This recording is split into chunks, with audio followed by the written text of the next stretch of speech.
I've been sharing my life on YouTube consistently for about 8 years now. In the span of that time, I've pretty much shared everything from how I maintain a healthy lifestyle to my travels, my job, and everything in between. Throughout my years on YouTube, I've received so many questions on how to get started on YouTube, and today I am breaking it all down for you. Whether you're just thinking about getting started or maybe you are an aspiring content creator and hoping to grow your channel, this video is for you. In this video, I'm going to be sharing my best tips on how to grow a successful YouTube channel, from finding your niche to editing your videos and so much more. So stick around because you're not going to want to miss this.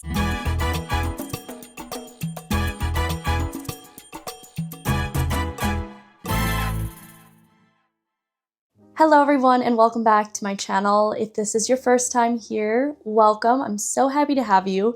My name is Jordan and I am a full-time content creator and professional figure skater. You're probably wondering, how the heck do those have anything to do with each other? Believe it or not, they actually go pretty hand in hand. I have been creating content for probably a decade now, but consistently on YouTube, I've been uploading for about 7 to 8 years. I would say more so 8 years. And content creation has been something that I have loved since I was very young. I was that 10-year-old making music videos in her room. I always loved being creative and documenting things, whether it was photos or videos, and I grew up watching YouTube more than I did normal TV. So it definitely added up when I did eventually create my own YouTube channel, and when I started working as a professional figure skater, I wanted to document my life working on a cruise ship.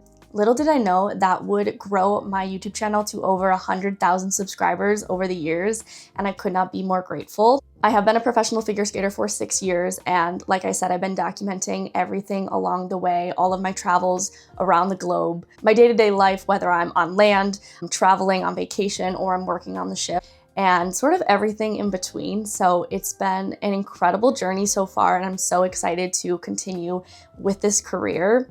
And I truly feel so grateful for the community that I have built on YouTube. So with that being said, welcome to my YouTube 101 Masterclass. Today we are going to be diving deep into all things YouTube, content creation, editing, and much more. I've received so many requests over the years to create a video like this, and I do not consider myself to be an expert at all. I am constantly learning and evolving, and social media is constantly changing as well. So because I'm still constantly learning, I am in no way an expert on this, but I thought it would be helpful to share all of my knowledge with you guys, and hopefully this will help you either start your YouTube channel or grow your existing one. Before we get into it, if you want to keep up with me on a daily basis, you can follow my Instagram. I have it linked in my description box of every single video, and I do post in real time there so you can see what I'm up to. You can get some inspo for content and much more. With that being said, we are jumping right on into it. The first and most important step you must do when starting your YouTube journey is figuring out what your content is going to be all about. I know that sounds really simple, but it's actually much more important than you might realize. What I mean by this is, what are the things you want to focus on and highlight while creating your videos? Social media is an industry that has become so oversaturated, and as much as it's a good thing, and I love seeing people be creative and start to document their life and their journeys, whatever that may be, it is extremely oversaturated, and why it is even more important to figure out what is going to set your channel apart from somebody else. What exactly do you want your content to focus on? Vlogging is very popular, and maybe you love a vlog style type video and that's what you want to create. Vlogging aimlessly isn't always going to give you the best outcome. You want to focus on 3 main pillars that make you unique and things that you find to be like your core principles in your life. I really would recommend finding 3 main topics you want to focus on in your content. So for example, my 3 main topics that I like to focus on are travel, skating, and living a healthy, balanced lifestyle. So when I am making videos, I always have those topics in mind, and those can give you a lot of different inspiration for different types of vlogs to make, or maybe more structured videos, but at the core, all of my videos do have some aspect of one of those topics. So obviously when I'm working on a cruise ship, I am doing a lot of travel, but I'm also skating on the cruise ship, so I am sharing my skating content. When I am living on land, I am maintaining a healthy lifestyle, but a balanced lifestyle. So I'm sharing, you know, what I'm eating, I'm sharing my workouts that I'm doing, I'm finding a balance between socializing, having time by myself, all sorts of self-care, and much more. So you really want to think about what those 3 topics are going to be for you, and I think that'll really help you get some sort of direction with the content that you're creating. From my perspective, it seems like people either don't want to be in a niche because they don't want to limit themselves, or they pick a niche and then they feel like they've trapped themselves into a box and they can only make videos about that. So that is why I suggest having 3 different niches or topics essentially, so that you still have a bit of variety if that is something you want to do. If you only want to make videos about decor or interior design or fashion, like you can 1000% do that, but I think having a wider range will give you more opportunities. Now, once you have set those building blocks for your channel, the next thing I want you to consider is your upload schedule. In my opinion, your upload schedule is extremely important in growing your YouTube channel because it is going to hold you accountable for how often you are uploading a new video. It may not seem like all too big of a deal, but I can assure you it is very, very important in your growth and getting exposure with the algorithm. Now, I'm not going to sit here and say that I completely understand the algorithm and I have cracked the code, because that is not what I'm here to do, but an upload schedule is really important because it helps hold accountability for yourself to post something as regularly as you want it to. Of course, things happen and you can't always stick to it, but I really suggest setting an upload schedule for yourself that you are going to be able to maintain when starting out, because this is going to help you in the long run. The more you post, the algorithm is going to push out your content and suggest your videos to people who might not already be following you. And more exposure means potentially more subscribers, more views, etc. I have set a consistent upload schedule for myself for about 5 years now, and I have stuck to it. It was once a week for the longest time, but I want to say about 3 years ago, I switched to Mondays and Fridays, so 2 times a week, and I have very rarely missed an upload day. If something was to happen and I couldn't upload on, say, Monday, I did instead upload that video on Tuesday. So there were still 2 videos uploaded in the week. And at this point, my viewers usually expect a video twice a week. I'm so grateful that they are very understanding if something does come up, but I do want to keep that promise not only to myself, but to them, and produce 2 videos a week, which is definitely a lot. I do have my hands full with that, but that is personally what I want to do. It doesn't mean that you have to also upload twice a week. You can even set a goal for yourself while starting out to upload once a month or once every 3 weeks. And I do want to note that while you are starting out and you're sort of figuring what works for you, you don't have to pick a specific day to upload. Just try to upload once every certain amount of days or week that works for you. I cannot stress it enough, but start out with less, and then you can always readjust as the time goes on if you feel like you can do a little bit more. So hypothetically, say you want to upload 1 video every 3 weeks. Well, a month and a half goes by and you realize I can do 1 video every other week, so every 2 weeks, and then just sort of go from there. Again, it's a really great way to stay consistent with yourself and also to help your viewers know when to expect a new video. Now that you have figured out what kind of content you want to create and what your upload schedule is going to be, it's time to get organized. Organization is so important for so many reasons, and I'm going to tell you why. There's so much that goes into social media, especially YouTube, and the more organized that you are, the more you're setting yourself up for success. It's also a lot easier to have things written down and to refer back to, rather than trusting your brain and hoping that you remember everything that's on your plate. I'm a very type A person. I have always been that way, and it has actually really helped me for YouTube because I have been able to stay organized. I do everything myself, so there is a lot of different hats to wear and there's a lot to juggle. So my favorite ways to stay organized are very simple. You don't need any sort of crazy software or anything like that. I really utilize the heck out of this planner. I write out everything that I want to get done for the day. Most of it is work related. Obviously, I do also write down like random things sometimes that are personal things that I need to do, but most of the tasks in this planner are things that I do each day. So before I go to bed, I actually write down my to-do list for the following day so that when I wake up, it's already there and ready to go. This planner is also great because it does have a monthly calendar breakdown. You can get one of those giant pads if you want, but this is included in my planner, so I don't need to get anything additional. So say you already have your content planned out for the month and you want to write down your go live dates so that you remember to actually upload and go live on that specific date, you can write those down. You can get as detailed as you want. I think the more detailed you are, the better. You can write down when you're going to film it or when a video was filmed, when you are planning to edit it, and then give yourself some leeway from editing to uploading if you can. I try my best to get ahead a little bit in case something comes up and I do need a few extra days to fix something. I understand it's really hard to get ahead sometime, especially if you have another job and this is something that you're trying to start on the side. I completely understand that. So that is also why I mentioned to make an upload schedule that is going to be easy for you to follow and to maintain. I personally really like writing things down, so that's why I have a physical planner, but you could just use the calendar in your phone or on your laptop. That is also an option, or you can even draw your own on a piece of paper. The other thing I have for staying organized is this bullet journal.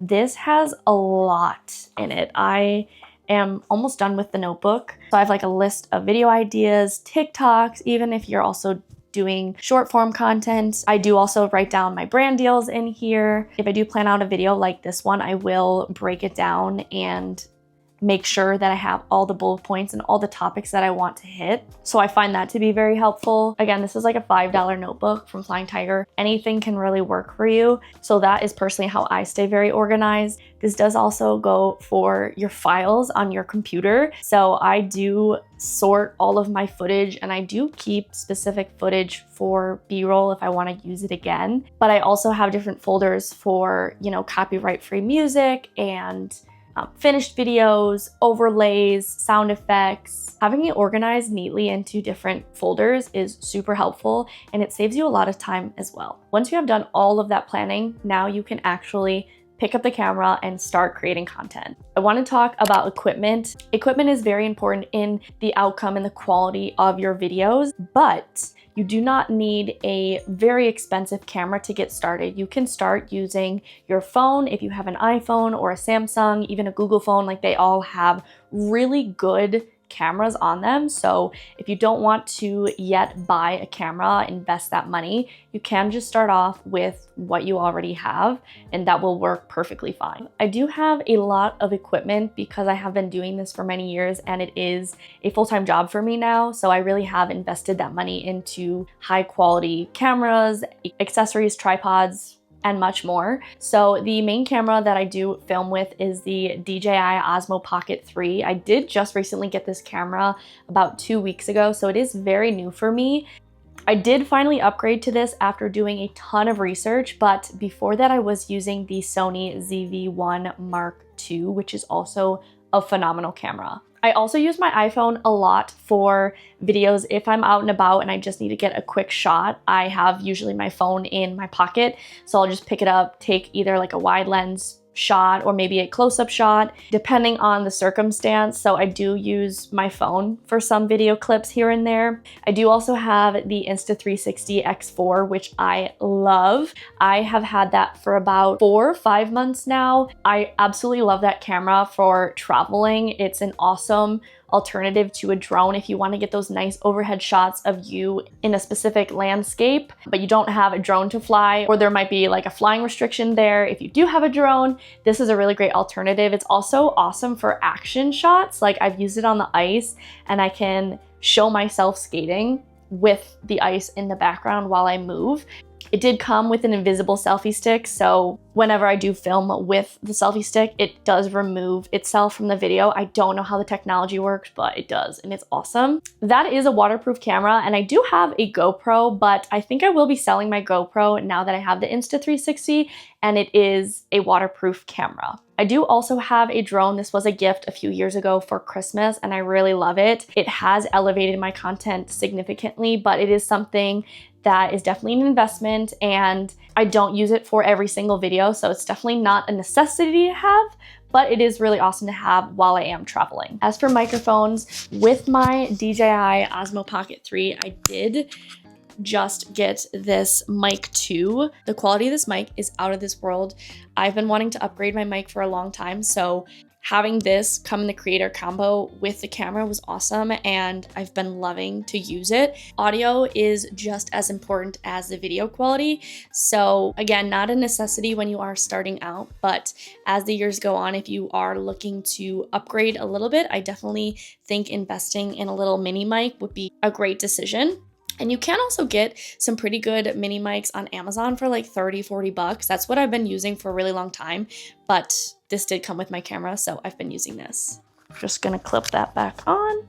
As for my tripod, I did order it on Amazon for like 20 bucks. It's a 62-inch tripod and I can use it with both my camera and my phone, which is awesome. It does have a little attachment for my phone. For editing, I do have a MacBook Air. I use this for many other things, but I edit all of my videos on here. I did purchase an iPad at the beginning of 2024 and I absolutely love it. It is super helpful with social media.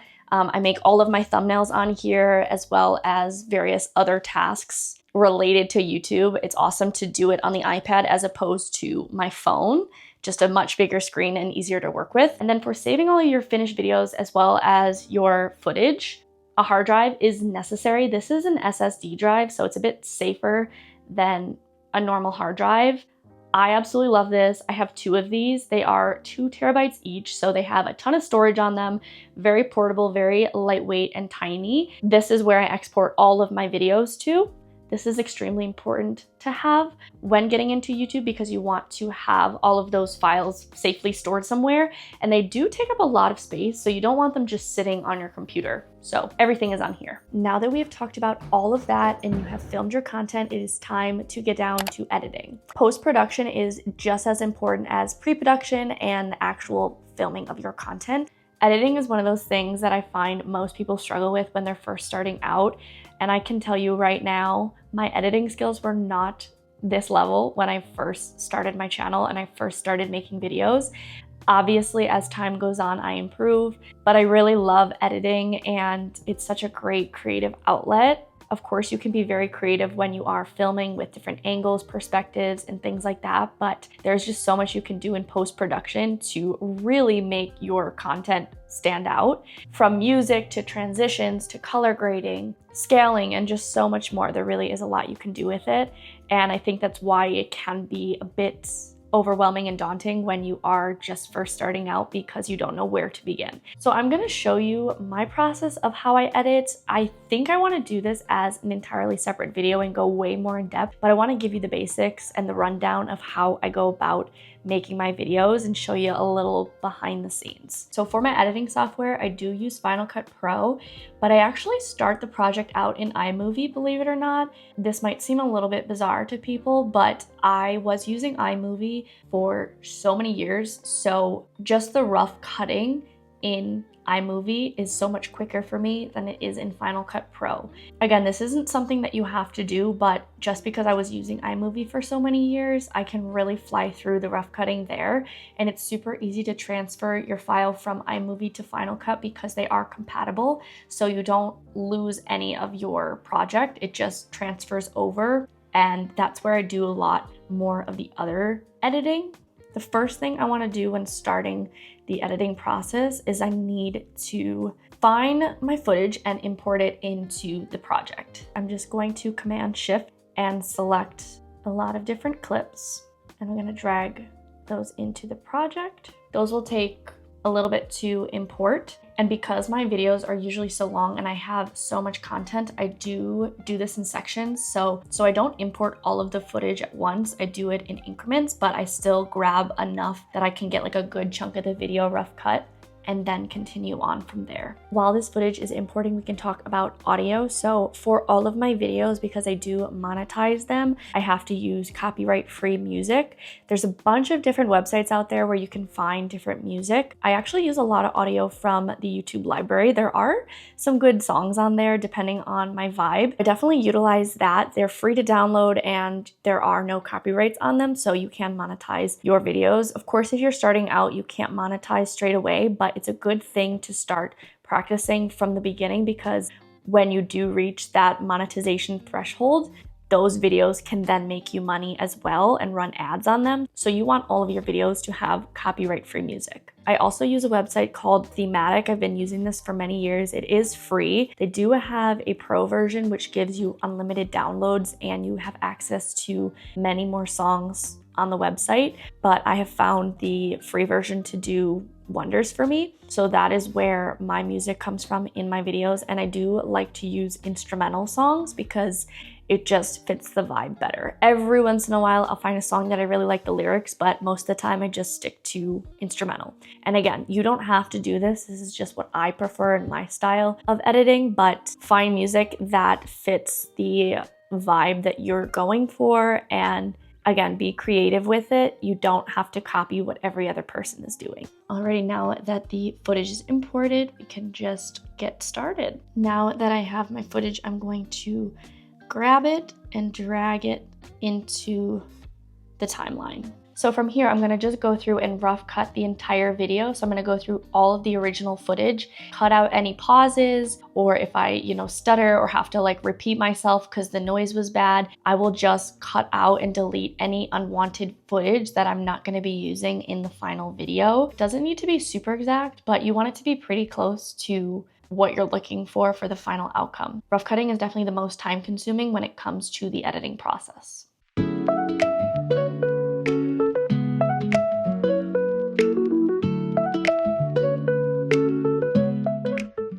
Rough cuts are done, so now I'm gonna transfer it into Final Cut. So basically on iMovie, if you go to File, Send Movie to Final Cut Pro, click on that, and it will transfer that project over to Final Cut so I can continue the editing there. Next step that I like to do after the rough cut is add the audio. So I try to find music that sort of fits either like the temperature or the destination, or maybe I guess like the overall theme of the video. So I really like jazz instrumental, especially for like city sort of vibes. This is a lot of trial and error. I do have a bunch of songs already saved and I just sort of listen to them and just sort of preview to see if they will pair nicely with the video clips. I'm gonna drag the file underneath. Then I like to adjust the audio to like -4 for music so it's not quite as loud. And then I also like to add a fade in and a fade out. So that is what I'm gonna do now.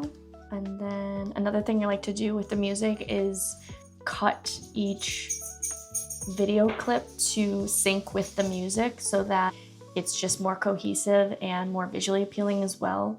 If there is a cut with the video clip, it changes to something else in like a highlight or a certain accent in the music.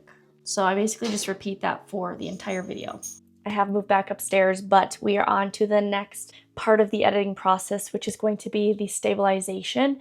So because I have the Osmo Pocket 3, all of the footage is quite stabilized already with the gimbal, which I absolutely love. And this is definitely helping cut down the time it takes to edit, because usually when you are letting the clips stabilize, you need to let the computer just do its thing. So you kind of have to sit and wait. So obviously a lot of the footage I don't need to stabilize, but if I want it to look a little bit more cinematic and have it even a little bit more stable, I do decide to do that in Final Cut. There is a button, it's very simple. So what I do for this is I just select the clips that I want to stabilize. In this case, it's going to be all of these.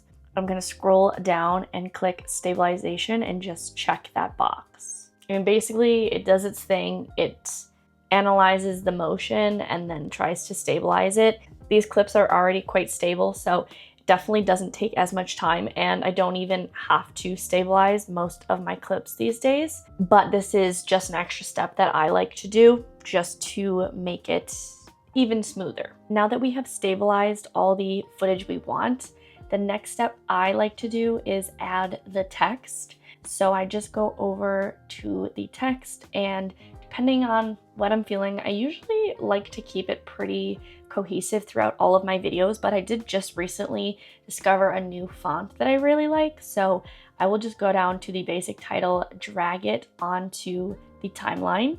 And then I do have a few fonts already saved here, as you can see. I like to use this obviously for dates and other titles, and then I use these for go-to text overlays.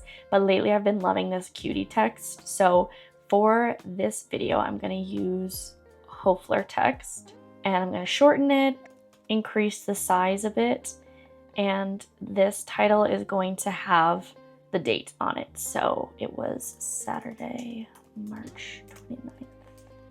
Sometimes I like to use the typewriter effect as well, so I'll just search that in the titles, and basically it just types it out as if it's a typewriter. But there's so many different text options that you really can do a ton with this. I just liked my videos to be cohesive so that each video sort of has the same look to it and finish. So I'm just gonna go through, add any quick text that I want, and then we will move on to the next step. Also, a little hack I have for you that will save a little bit of time is once you have finished some text, you basically want it to look the same for other text overlays. You'll just switch the text. What I like to do is highlight it and copy it so that when I'm pasting the next text overlay, everything is good to go. You just have to obviously move it if you want and change the text to whatever you want it to say. I find this saves me a lot of time as opposed to going back to the titles tab and dragging a new basic title on the timeline every single time. Now, this is a new step that I added ever since getting the Osmo Pocket 3, and that is color grading. Before, I used to just shoot as is, and then if I needed to tweak any coloring or I wanted to brighten a shot, I would do that. But for the most part, it was like good to go straight out of the camera. I have been recording in D-Log, which gives me a better range of colors, and I can have more control over the color and the lighting and everything like that. This does add an extra step, but I do think it is worth it. So I have installed a LUT, and basically, actually, before I even do that, what I'm gonna go over and do is I'm gonna search for adjustment layer, and I'm gonna drag that onto the timeline, and I'm gonna stretch that all the way across the entire project. What I'm gonna do is I'm gonna drag this DJI Osmo Pocket 3 LUT over the adjustment layer. And what it's gonna do is it's gonna color grade my footage. And this LUT looks incredible. Like, it pretty much makes the footage look ready to go, but I can obviously adjust anything if I want. Sometimes I do cool it down because I don't want my clips to look too warm toned. If anything, I like them to look a little bit more neutral. So yeah, that is an extra added step, but it really doesn't take all too much extra time. That is more or less the process of how I edit my YouTube videos. The only other thing I do before uploading it is I proof watch the finished project. So once it has exported to my external hard drive, I do watch it back to make sure that I didn't miss anything or forget to like delete something that I didn't want to include. Basically just proof watching it again. I am gonna make some dinner and then we will get into some of your questions.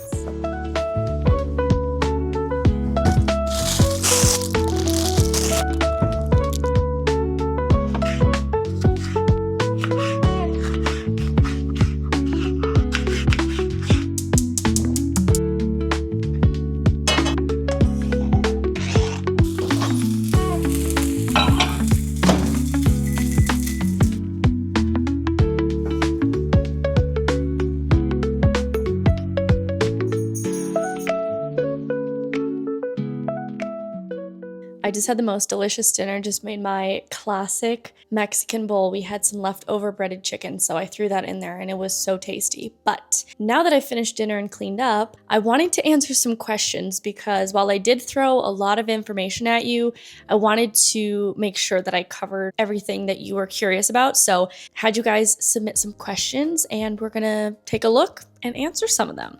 Actually, I did receive a lot of questions, so probably won't get to all of them, but we'll see.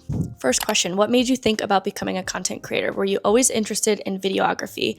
I kind of touched on this at the beginning, but I have always been someone who loves to document my life and take videos of everything, pictures of everything, even since I was really young. I had a digital camera when I was about 10 and I brought it everywhere with me. And I honestly don't know where that came from. I just was that kind of kid. So naturally it developed into more videos and then turned into vlogs and stuff when I was more exposed to YouTube and watching it. And honestly, I never expected social media to become a job for me. It wasn't my goal. I just wanted to document my life, share it, hopefully help other people. And I feel so grateful that it has evolved into a job for me. So I don't take that for granted for 1 second. How do you come up with the ideas for videos? So to be honest, I have no idea. I have random spurts of extreme creativity. Like I could be working out, I could be laying in bed, I could be in the shower, and I just get an idea for a video. And then there's also times where I feel a little bit stuck with what kind of videos to make. Of course, I always love creating vlogs, but sometimes I do try to structure the video a little bit differently. And yeah, most of the ideas come from inspiration in my own life, but I do also consume a lot of YouTube, so sometimes I am inspired by other creators, which is awesome because there really are so many creative people out in the world, and creative people really, really inspire me. What is an editing technique you want to learn? Something like graphics, transitions, effects, etc. I've just started to dip my toe into color grading, but that's definitely something I want to learn more about and play around with more. I do love the look of different LUTs. I think it's really cool. For my vlogs specifically, I don't need them to look incredibly cinematic. I want them to still look very realistic, but color grading is a really great tool to utilize. So I definitely want to dive deeper into that. And I also want to play around more with Final Cut because I've been so busy. You know, last year I didn't really ever have time to play around with it as much, and there's so much potential with that software. So now that I have more time, that is something that I have been looking into a little bit more, and definitely something that I want to continue learning and improving on. This is a really good one I want to touch on. How did you have the courage to upload your very first vlog? Honestly, it took me a really long time to start posting on YouTube. Granted, back when I started posting, this was not as common as it is now. When I started uploading on YouTube, it really was not a popular thing. Like, people did look at me when I had my camera around, but at the end of the day, I just knew it was something I really wanted to do. And if someone was gonna make fun of me for it, that's on them because it makes me happy. And if they're not supportive of me, then they don't belong in my life, or they're not even part of my life. So why should I care what they think? What is the best free editing software to use for editing videos? I currently use iMovie, but would love to try something else, but on a budget of free.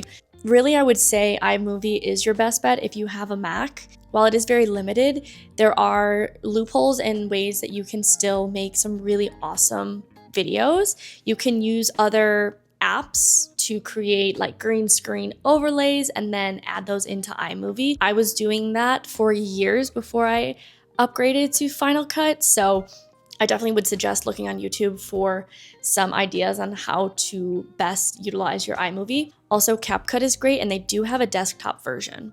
I have never used it, but I have seen videos and it looks like you can actually do a lot with it.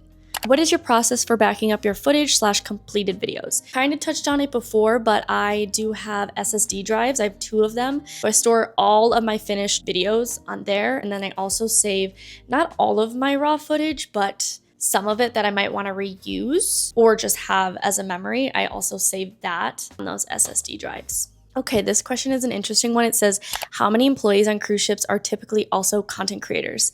This one I want to talk about because it has become a very, very saturated niche over the years. I obviously started posting on YouTube before I worked on the cruise ship, but when I started working on cruise ships, that was something that I wanted to do. And because I was really the only one in the industry doing it, my channel grew. And I kind of feel like I'm one of the pioneers for the niche because truly there was nobody back then doing it. I was even researching videos before going to my first contract because I wanted to see what it was like, and there were no content creators on a cruise ship. Nowadays, everyone is doing it and it's awesome, but it is also frustrating because there is a lot of overlap and there can definitely be some copying going on. It's really frustrating sometimes when you work really hard to come up with a cool or unique concept and then it's repeated very shortly after without any credit to you. That is definitely something I've experienced before, and it can be frustrating, but at the end of the day, it's just a concept. Like, I did not create vlogging on a cruise ship, you know what I mean? So yeah, I would say there are a lot of cruise ship crew members that make videos about that these days, but I would say there are very, very few that actually can make a living off of it, that they're getting paid. I think most people are doing it as a hobby in hopes that it will turn into a job. But yeah, I think most of them are doing it as a hobby.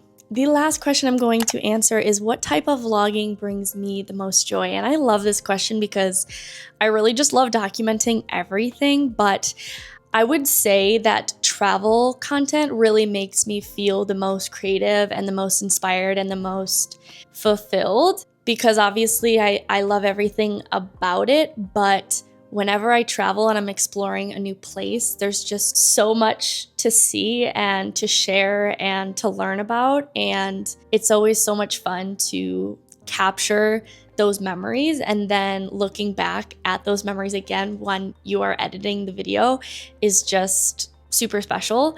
And yeah, those are definitely my favorite videos to make.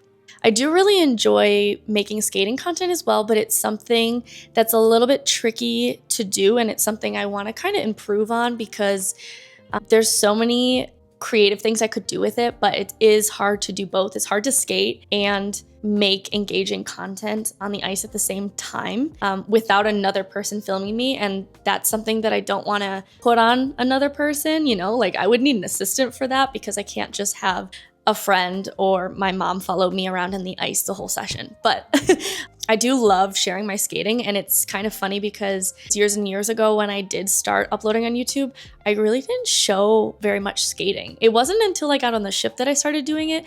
I didn't realize that people would be interested in seeing that if they weren't a skater themselves, but luckily, so many of you have taken an interest to watch me skate, which is awesome. But yeah, I think that is everything for now. I hope this video was very informative for you, and I hope this helps you in your YouTube journey. I am rooting for you. And even though there are so many creators on YouTube, there is always room for more. And there is 100% a place at the table for you. If this is something you're passionate about and you really want to take seriously, just go for it. Don't let anyone hold you back, and don't let anyone's opinions hold you back. If it makes you happy and it's something you're passionate about, just go for it. I love you all to the moon and back. If you enjoyed this and you want to see more videos, potentially a series, let me know, because this was really fun to make and definitely different content for me. So it is fun to branch out here and there. But I love you all to the moon and back. Thank you again for watching, and I will see you in the next one.